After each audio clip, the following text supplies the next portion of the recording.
Let's get my man. You know what I'm saying? Welcome to Just Posted, y'all. As we do our lead intro in. What's Sleepy up? Introduce our guest. Let's just jump right in. I'm gonna just let you know what. My brother, strong black man. Strong black man. Doing everything he can to not only make St. Louis better, but just to make the lives of young black men better. I ain't gonna do too much because he can speak for himself. Tell him about the village and tell him what it is that you do, sir. Whew, okay. My name is Kenan Morrison. I'm the founder and CEO of the Village. Do I talk to the mic? Do I talk to you? You know what? What do I look at? What do I look at? You can look at the mic. I look at okay. Whatever you do. Okay, cool. Yeah, man. You know, TV throws me off. We can't afford more cameras, but it's coming. Yeah. I mean, it don't matter. They don't know the difference. No. Hey, guess what? We now monetized. Keep watching this shit so we can get some more cameras. I'm trying to get my chain. Thank you. I need my chain. All right, let that man speak up. We sorry. So my name is Kenan Morrison. I'm the founder and CEO of The Village. The Village is a community service organization, but the heart and soul of what we do is we mentor young black males. The youngest is 6 years old, well, 5 years old now, up to 18. And we provide real life experiences to these young men. We believe that experience is the master teacher. And with that, they will begin to discover gifts and talents that they don't know that they possess.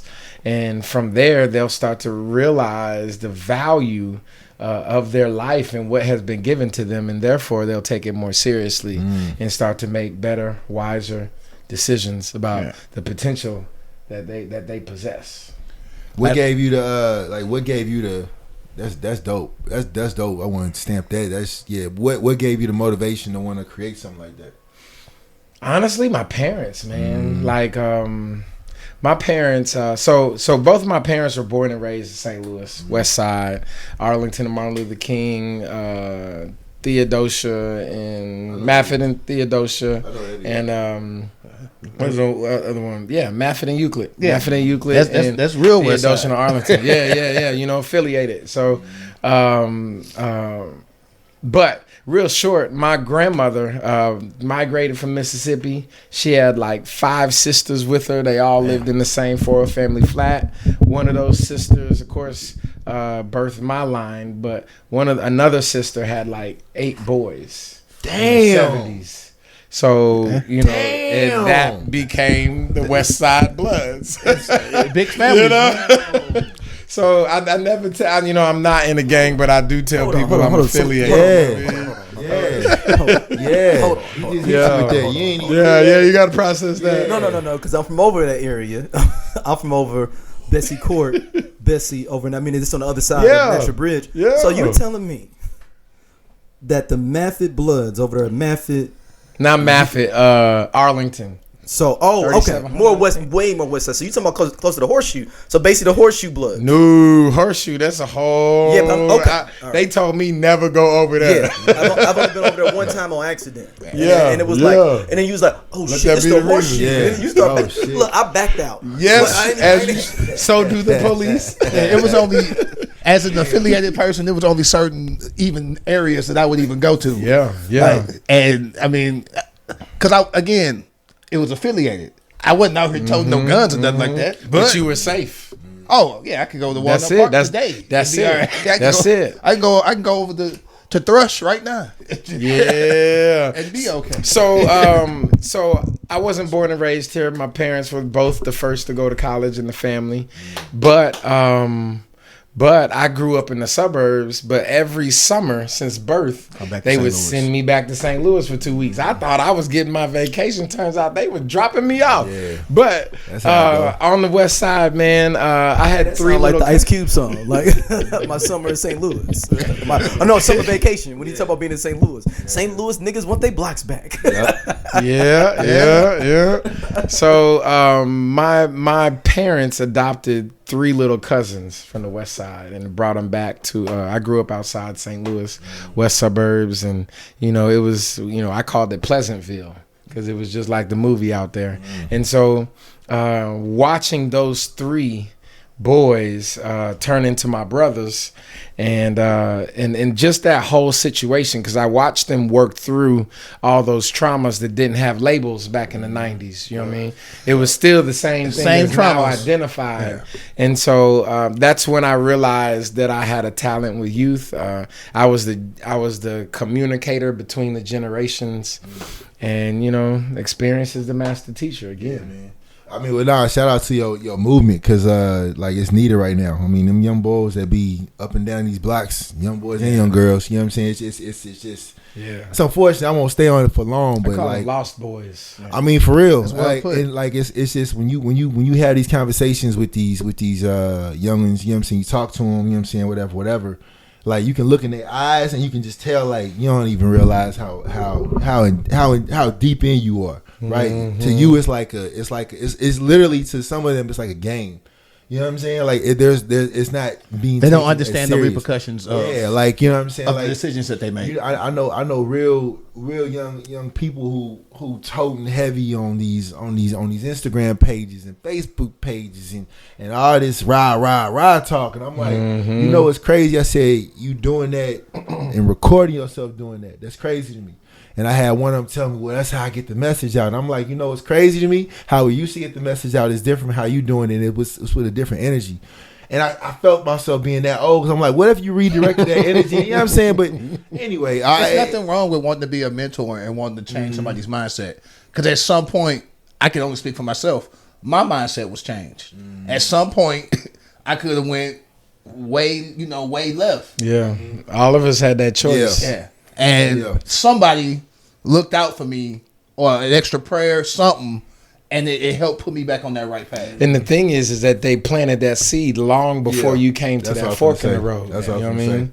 Yeah, when that seed, you never realize how much it sprouts out until you start realizing how you moving, and certain stuff just kind of like navigate you differently. You know what I'm saying? It's kind of like that old man in a car where you was young man, you had the music loud, but now that you older, you turn it down. Or like when the weather's like nice out, you want to be over there at the park over there, Fairground Park, and kicking it. You know, they was deep yesterday. Listen, man, I was doing that shit, bro. I passed over there by the park. I said, ooh, but you know what? Got back some memories, man. I said, ooh, but I said, you know what? There's a reason I ain't finna go through there. I'm gonna let y'all have it. Yeah. Oh yeah, it's a reason you don't go through there. After a certain time, it's a reason they cut it off. You know what I'm saying? Because again, like it just repeats itself. But yeah, man. I mean, when you talk to these young folks and they just tell you why they mad, it's like it's so many layers. It's like peeling back an onion. It's like, I'm mad at this because of this, and I'm mad at this because of that. And yeah, man, it's definitely something to talk about. But I don't think shout out to you for being a part of that movement and trying to like drop a seed, just watch them grow, so hopefully they can sprout out. My man is spearheading change. I'm gonna be real. He's really spearheading change. To know, me and him a couple months ago, we chopped it up and just had like a early dinner, just so he can kind of tell me about it, and to see where it started. It really just starts with one person. Yeah, making a decision, bro. And then deciding to help one boy, one young man, let me say that. And then he got a friend that might be going through something. He got a cousin or a brother that's going through something. Now you helping two people. But then you reach out to your village and you get more mentors to come in, so you ain't got to carry that burden by yourself. But it starts with one person. So shout out and kudos to you. Like that's huge. Thank you. Shout out to this extra large hoodie that you brought. Yeah, I can fit that. Yeah, I can fit that. You know what I'm saying? And you can have one too. Yeah. For the low price of $50. There you go. I know it feels like a lot. Tell them where they can get. But you gotta understand that we got that link. Oh man, thevillage314.com. Please check us out. You gotta understand that we are a 100% volunteer army. Like, this is the first year that we've actually been able to have some stipends, some payments. So I've done this for 10 years for free. And so because we want to be equitable, right? We recognize that money is not the only value or talent that our people possess. So we don't charge for our program. We don't charge the people that we serve, but we do expect the community to support and put in. And purchasing a hoodie for a $50 donation is a great way to sponsor a young man. If you had to put in the words, like, what would you say are maybe like 2 things you realize as far as when the community puts in versus 2 things you're like, man, it's like what's some positive takeaways and maybe some negative takeaways as far as like realizing the power of the community. Like, it's community driven, it's community led. Obviously, if you have influences that come in that have an impact on a community, can create more change. Again, that vibe of dropping seeds. But like, what's the challenges you would say as far as like being dependent on that same community to, you know what I'm saying? Man, you supposed to tell me these questions before. No, it's good, man. One, I would say that I'm more seasoned.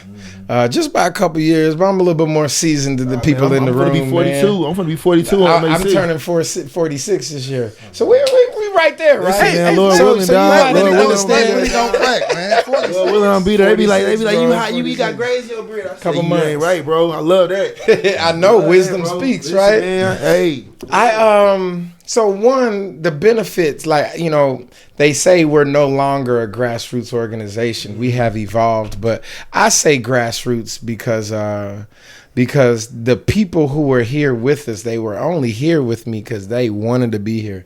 You remember Goody Mob on the first album, CeeLo said, sometimes I kind of like being poor. Yeah. Because at least I know what my friends are here for, right? Yeah. And so that was the village. Everybody who said, oh, look at these black boys, y'all got a football team, y'all got we out here working, right? Mm-hmm. And so the reason why the village is so solid is because everybody has went through the same test. Mm-hmm. If you do not have the heart to give, you are not going to stick with me, because wasn't no money. Yeah. It was just work. And so how do you know if people are really down or what they're here for?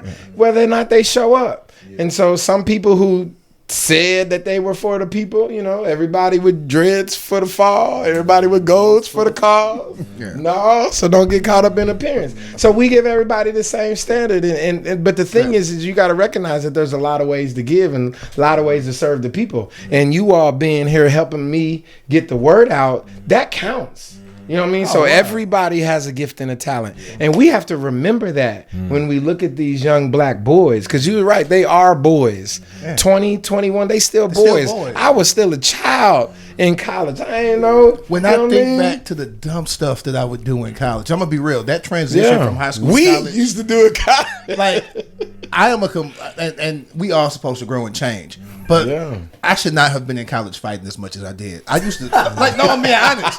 This is me, self-reflection. I have a daughter. Like, if my daughter went to school and was fighting as much and was fighting in college, straight up fighting, I fought more in college than I did in high school, which is crazy.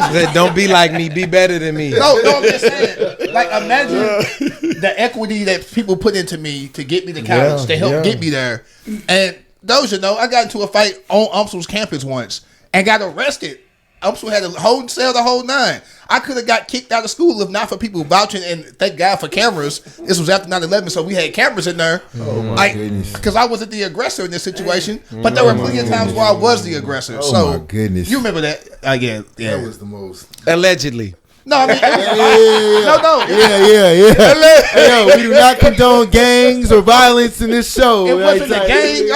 It was not. Anyway, it was just me being a hothead. Yeah. But those traumas go undiagnosed. I think one of the things that we forget, though, as we become elders, is what our childhood was like. Right. And so do we, as wise men and as the now leaders of the establishment, taking the reins, right, from the ones who raised us, are we passing that same grace on?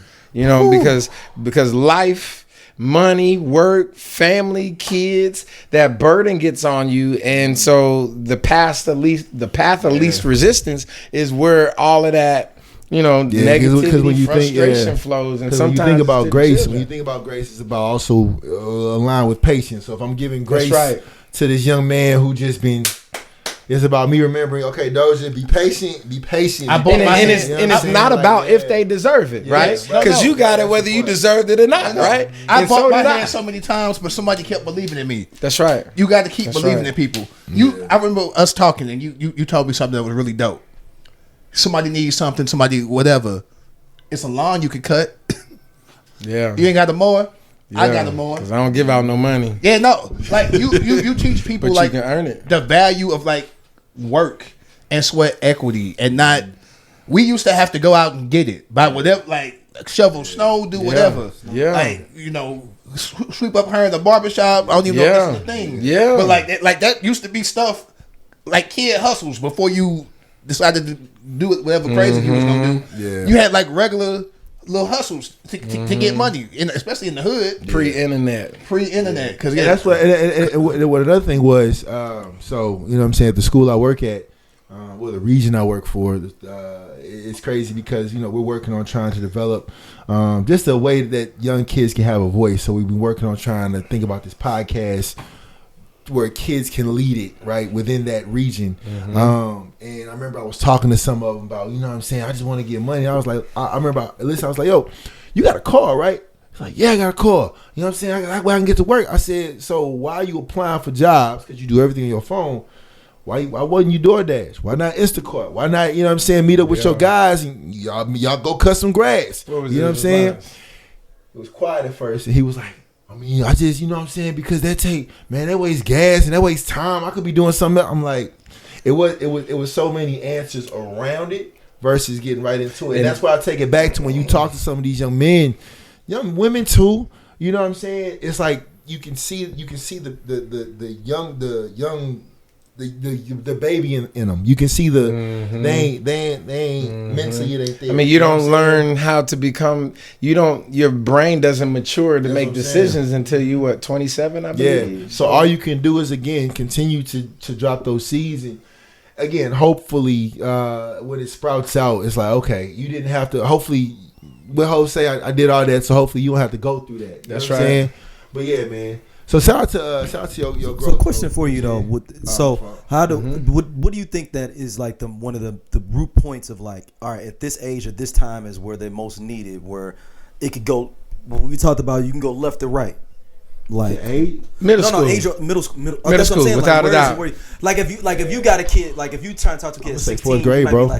I'm gonna still stick with them, but I'm saying, but it's a difference. You can save a 16, 17-year-old, right? But I'm talking about where you can make it the impact where they can kind of fly on their own. 5th grade, trust me, bro. When I tell you, and again, to everybody gonna have a different viewpoint, but when I tell you that 5th, 6th grade, you start to see, oh, hold on, wait a minute. You know what I'm saying? Because again, elementary is usually like pre-K to like 4th grade, maybe 5th grade in some senses. But once you hit that middle school, which is like that 5th grade or that transfer from 4th to 5th grade, like it's like, okay, now I gotta, because that's even before you get to high school. What's up, y'all? This is RVS. This is ROD, aka Rated R. And we are the We Coming For You cast. And we talk about pro wrestling from a black dude's perspective. Tell them what they can expect on this here podcast. Oh, we gonna give you all the raw and dirty and everything black from AEW, WWE, Impact Wrestling, and any other wrestling in between. If you want your wrestling unfiltered, uncensored, and you want it raw, you need to subscribe to the We Come For You cast. Right here on SOLC Network. Right? So, all in all, to bring it back, I think it's all, before you even get to 16, I think once you hit that age of like, shit, man, 9, 10. Let me answer the question, 9, man. 10. Oh, my fault. But no, I agree with you. No, you took over. My bad. I took over. But it's the passion speaking, right? I didn't know that you were you were an educator, man. So respect, man. We need more of us. I taught middle school math for 20 years. Before you even answer that, sidebar. Doja has a whole following on TikTok going on because of his Hazel East statement a few weeks ago. He got a whole set of women that's swooning on TikTok. It's a whole other movement. You had to forward that to me. And that's exactly why I'm not on TikTok. That's exactly why you won't find me. Make sure you drop that clip in the middle of the. See, we saying pies. We're not dropping them seeds. It's gonna be playing right now while you talking. You're gonna be playing it right now. We're not even dropping it. So what you're saying is he got the Dojites and a women crew? Yeah, it's a whole other set of that people are not associated with each other. Hey, slumber party, y'all got to step y'all game up. Y'all got to step y'all game up. Sleepy got merch. He your rival. We are not rivals. We're not rivals in any way, shape, or form. Let my man go ahead. So there's definitely levels to it, right? Statistics, education says that they build another prison by 3rd grade, right? 4th, 5th grade, absolutely. These are the last times that they're really like babies, children, right? And so when you get to middle school, they start getting taller, they start stinking, they start getting some hair, they start testing their strength, start wondering what is it, and so that middle school age is where you have got to instill that work ethic. That's when you have to start to give them space to be curious and explore and discover some gifts and talents. I mean, 6th, 7th grade is where you should be learning new skills, how to take out the trash, how to cut the grass, those chores. That's how you build that work ethic, because by the time you hit 8th grade, they discovered money by then. 5th grade, 6th grade, they just want to help. They just want to be a part. They just want to get outside. And that's when we used to hit the streets and be gone at sundown, right? But they don't have that safe space. If they go be curious like we used to, they risking their lives, So, and again, we don't give up on no child, right? Everybody has a gift and a talent. We invite all ages, but me personally, my gift, again, my 20 years of education was always chosen to be middle school for that talent. And you asked me something earlier about some of the negatives of depending on the community. Challenges as far as like that you would say are the hardest when it comes to being a community raised organization. What's the challenges you think as far as depending on the community? I think it's our community not realizing how much power we actually possess, right? Us as individuals, we're still working on me. I'm still, mental, physical, emotionally working on me. But it takes a whole lifetime for us to actually talk about us, right? And so, we have broken trust. We have broken faith in all the systems. We don't even really lean into the opportunities to align our gifts and talents, but with profit, right?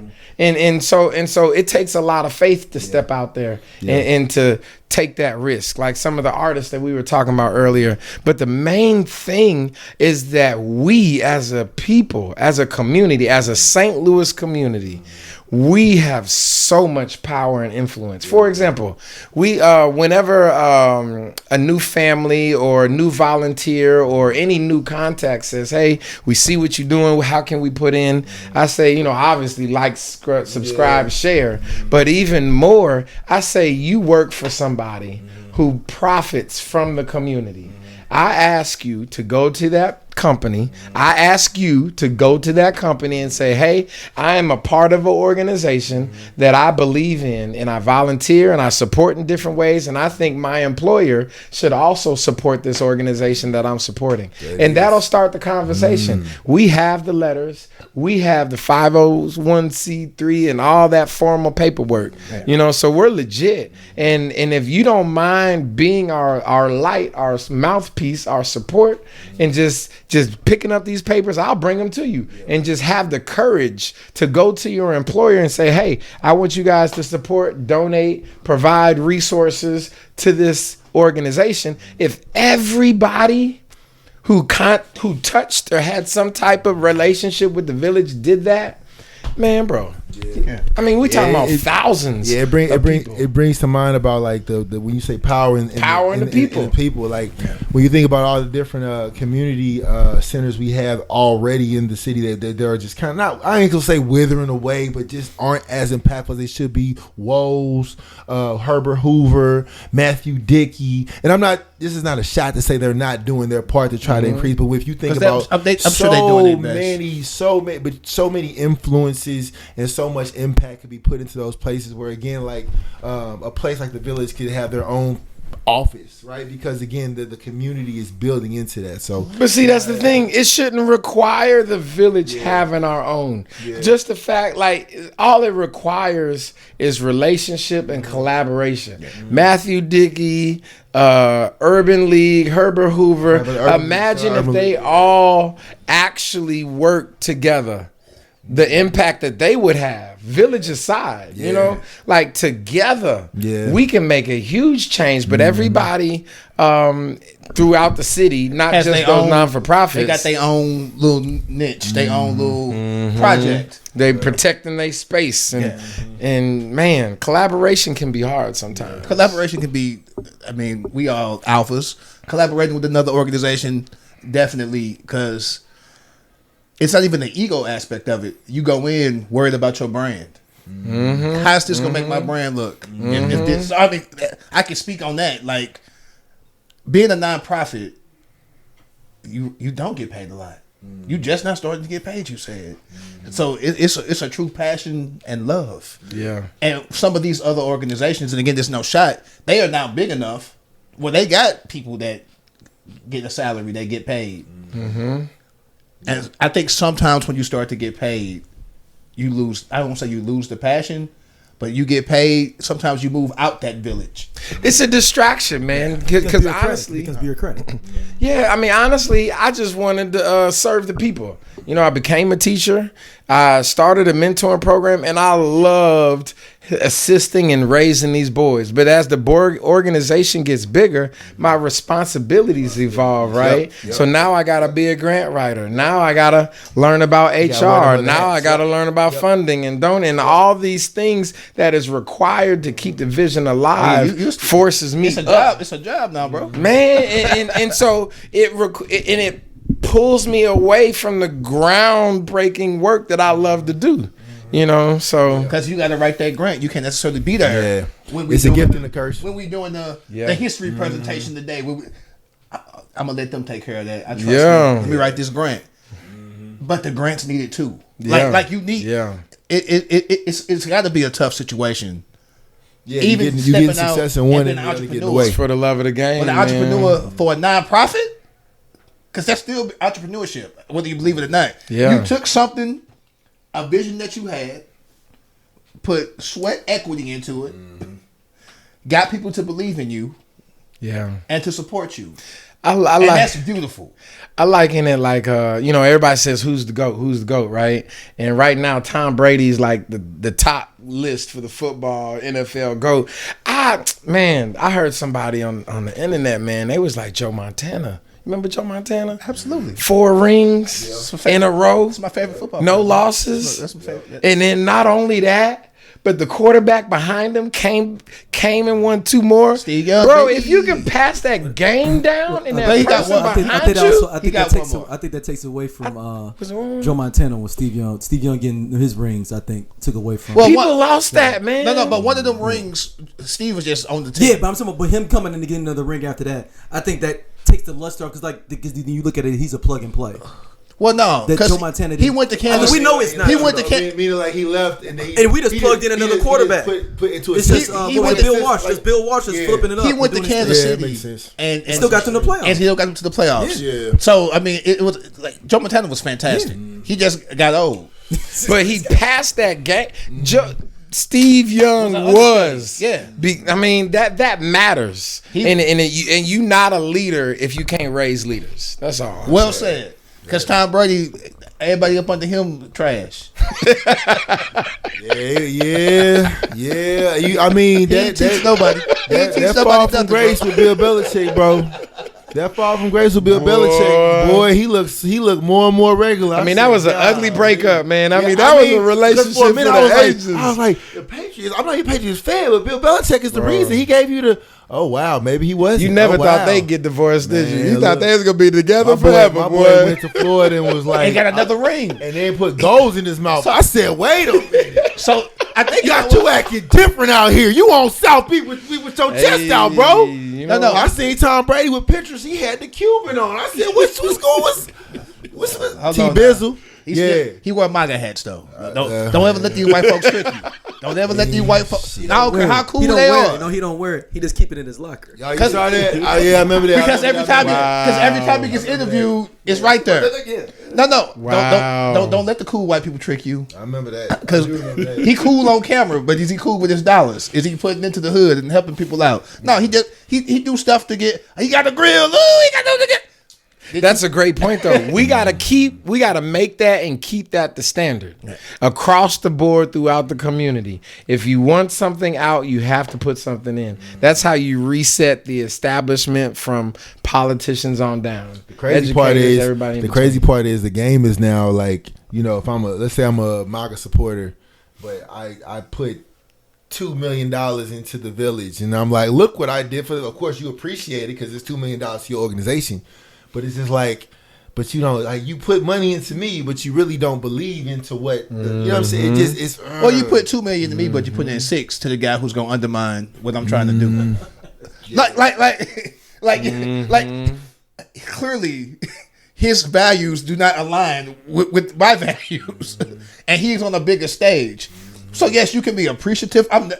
I don't see nonprofits turning down money unless it's from Diddy. Or we something. also got to reestablish the value of money. See, boom. See, I thought that was the next 30 minutes. No, you cool.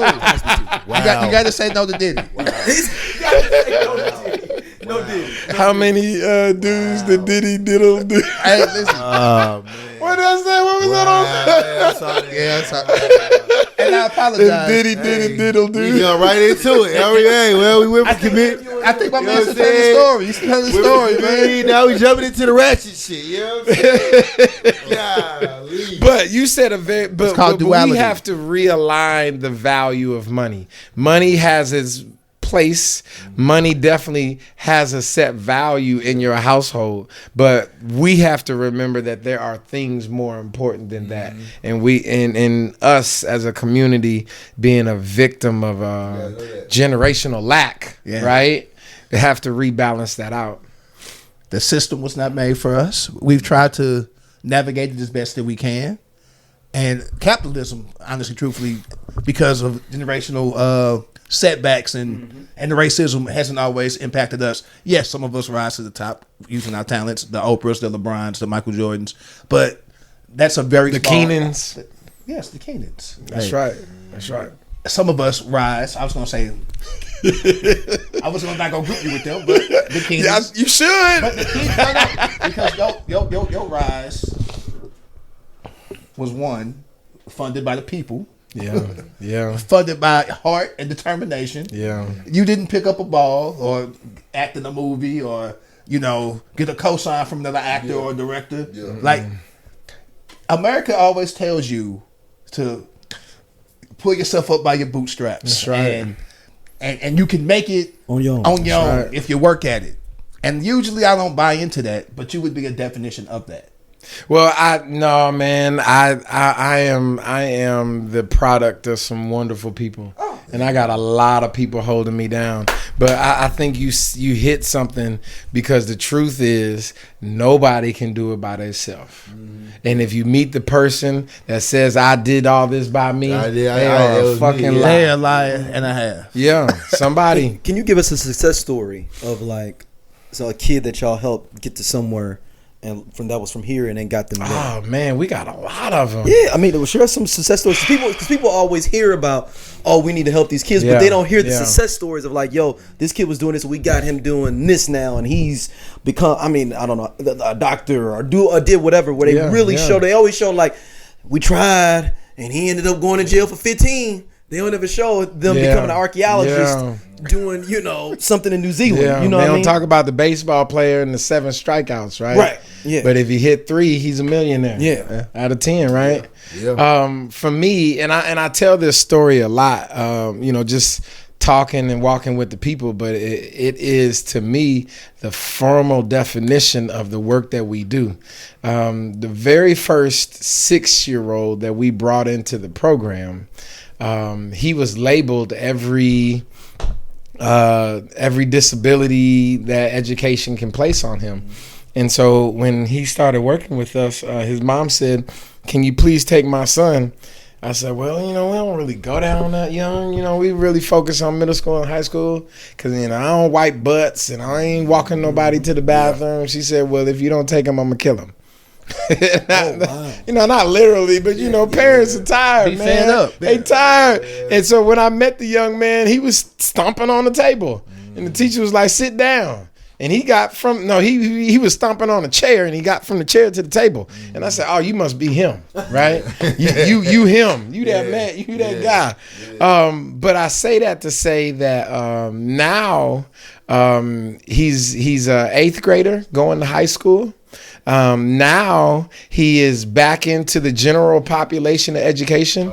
Now he has straight A's. Now, not only does he have straight A's and on honor roll, he has not been on medication for 2 years. That's dope. And we work with him 2 Saturdays a month. And to me, that's just an example of the potential that these children have with the proper support, and also the power that we possess as black men if we just invest into the future. Proper support and power. I'm gonna make sure that gets highlighted when you put the proper support and power into these young students. Proper support and power into these young kids. Proper support and power. I just that part right there. Yeah. Thanks. Man, that's awesome. Are they gonna see you too? Or am I just talking to myself? Well, he got quite like They won't see him. Okay. So it ain't bugging out, man. That's awesome. You made Daryl speechless. Yeah, no, because I'm like, man, for a kid, because I've heard about kids that's been wild like that, and I would be like, dang, man, you gonna either hoop or you going to jail. Like that's the kind of thing that people look at when they see a kid like that. Yeah. Either you gonna be Ron or but Tess. that's the mindset of the children. The children. I mean, the majority of the children, you ask them what they want to be. It either involves a microphone or it involves a ball. And the truth is that we is it know more microphones now than balls. Is it the same when we was kids? Pause. Like everybody want to be. Really? No. He hit you with a pause. I know. All right, so I'm throwing the no Diddy out there. This is a prerequisite no Diddy. Basketball, baseball, football, soccer ball. But I feel like when we were kids, like the least kids I've run into, I don't feel as many as them want to hoop as much as be rappers. Like everybody want to be Jordan when we were kids. It's different ways to or play baseball. It's not the same expression because different expressions weren't poured into. You know what I'm saying? Like there was a lot more to pour into a young man or woman who wanted to be involved in sports than to ask them, what else do you want to do? Right? Yeah. Versus like, let's say I was an amazing basketball player in high school, but nobody asked me else when I wanted to be. Actually, I like to cook. I would have loved to been a, you know what I'm saying? And that's how you get these burnouts. You get players who go crazy from 8th grade to college, and then they get to like, what happened to him? He out there just walking around. He working schnooks or something. It was just a hobby. You know what I'm saying? Yeah, that's all it was. I didn't have a love for it. So I mean, yeah, it's more expression now as far as in education. I would say because it's based around. Okay, it's not your same. Just sit down. 1 + 1 is 2, and then we move you to the next class. It's like now there has to be more involvement around it. You know what I'm saying? So yeah, and I still think the AAU culture and things like that still exists. Yeah, like they do. They're in their whole. They got their own bubble. Well, no, I was saying it's more segregated now. Yeah, like now, like you ain't nobody if you play for the team that you go to school at. Right. Yeah. Right. It's the AAU a whole. No, like because it's plenty of it's still plenty of guys that want to be hoopers. Yeah, well, I think the difference is that look what society perpetuates now. Like when we were when we were younger. most of the rappers were thugs. It was NWA. It was, it was gangster rap. So it wasn't as glamorous as it is now. But basketball, football, that's what that's what you could see on TV. Yeah. But now, with social media and everything, it's so much more prevalent. Yeah. But still, the reality of it is lack of exposure. If somebody would have actually held the door open for that young man who wanted to actually be a culinary arts student, and he actually had the avenue, and that's what we're trying to do at the Village. We want to expose them to everything. So we're not the place that says, well, you're not you don't like to read, so you don't have any place for us in this book club. No cap to anybody else, but our goal is to expose them to everything. Yeah. But not only that, but when they say, Deacon Kenan, I think I know what I want to do when I grow up, it's my responsibility as an elder to have a path and that door open so that the person on the other side of that door, I already know that I can trust them. So y'all talking about starting a youth podcast. So when I have some young men, I know that I can bring them to you and they safe and they will be fed and supported versus just going to get a job at McDonald's. It's time to up our game and be more intentional. And I'll get you involved with that. There's some real moves and shakers with Kip right now as far as trying to get that stationed, whether it be through just that piece of fourth to 8th grade, because like we said, we were talking about that change. But you brought up something real interesting. You talked about rap and social media. Speaking of which, there's a lot of beefs going on.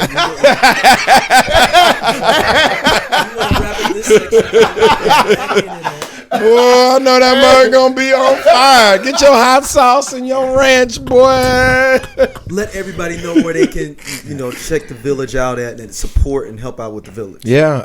Like, subscribe, share. thevillage314.com.